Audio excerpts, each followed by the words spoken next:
ایک رسن ہے اور 12 گلے. جس رسن میں زینب کبریٰ ہیں اسی رسن میں 4 سال کی بچی ہے. اب بچی سے کھڑا نہیں ہوا جا رہا ہے.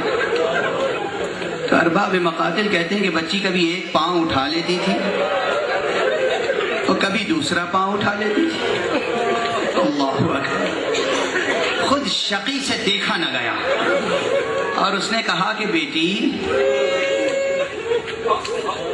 دونوں پاؤں رکھ کر زمین پر کیوں نہیں کھڑی ہوتی؟ یہ کیا کیفیت ہے؟ کبھی ایک پیر اٹھا لیتی ہے کبھی دوسرا پیر اٹھا لیتی ہے. میں سمجھتا ہوں کہ یہ سوال بھی اذیت دینے کے لیے تھا. بچی نے کہا کہ تو دیکھ نہیں رہا ایک رسن میں 12 گلے بندھے ہوئے ہیں. اور اب روایت میں ہے بعض حضرات کہتے ہیں کہ اس موقع پر اس نے کہا کہ گلے کھول دیے جائیں. لیکن عجب دربار تھا. ایک حکم اگر ذرا سا نرم آتا تھا تو دوسرا حکم اس سے سخت آ جاتا تھا.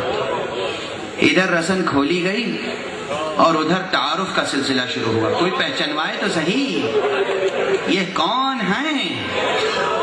اب ایک شقی کھڑا ہو کر پہچنوا رہا ہے یہ علی کی بیٹی زینب ہے, یہ ام کلثوم ہے,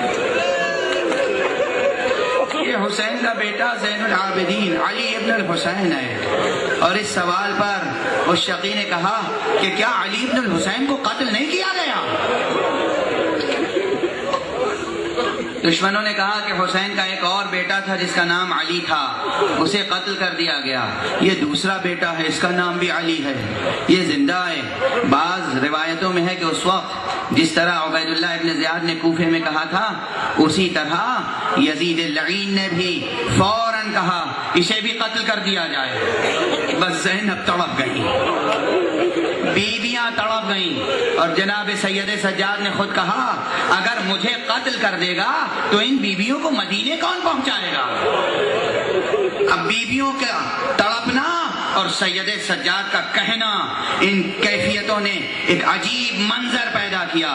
وہ ارادہ قتل سے باز تو رہا لیکن اس عرصے میں ایک واقعہ اور ہوا کہ جیسے ہی سید سجاد کے قتل کا حکم دیا تھا زینب جا کے سجاد کے آگے کھڑی ہو گئی.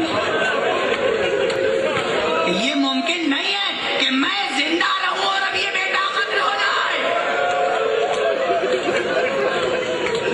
اور اس عرصے میں ایک شقی نے اور چاہا کہ جا کے بیوی کے قریب کھڑا ہو جائے. فوراً فضا آ گئی. میرے ہوتے ہوئے میری سیدہ زینب کو کوئی ہاتھ نہیں لگا سکتا. عزیزو اس شقی نے اب بعض ارباب مقاتل کہتے ہیں جن کا یہ خیال ہے کہ جناب فضا کا تعلق حبش سے تھا. وہ کہتے ہیں کہ ایک شقی نے جیسے ہی چاہا کہ فضا کے بازوؤں کو ہاتھ لگائے فضا نے یزید کے پیچھے کھڑے ہوئے حبشی غلاموں کی طرف دیکھا اور دیکھ کر کہا تمہاری غیرتوں کو کیا ہو گیا ہے؟ تمہارے وطن کی رہنے والی کنیز کی بے ادبی ہو رہی ہے, تم کھڑے ہو کر دیکھ رہے ہو. ارباب مقاتل کہتے ہیں وہ غلام شمشیر برہنہ کیے ہوئے جو پیچھے کھڑے تھے یزید کے سامنے آ کے کھڑے ہو گئے. یزید یہ نہیں ہو سکتا, یہ ہمارے وطن کی رہنے والی, یہ حبش کے رہنے والی کنیز ہے. ادھر زینب نے یہ منظر دیکھا, ادھر ایک مرتبہ مدینے کی طرف رخ کیا. السلام علیکم یا رسول اللہ, یا جدہ. نانا اب یہ وقت آ گیا ہے, فضا کی فریاد رسی کرنے والے موجود ہیں مگر آپ کی بیٹی زینب کی فریاد رسی کرنے والا کوئی نہیں. انا للہ و انا الیہ راجعون, رضا بقضائہ و تسلیما لامرہ. پروردگار ہماری عبادت عزا کو قبول فرما. معبود ہمیں علوم قرآن اور معارف اہل بیت سے آشنا فرما. پروردگار معبود تجھے واسطہ ہے تیرے نبی اور اہل بیت نبی کا کہ اس دنیا میں امن اور عافیت کا پرچم لہرا دے.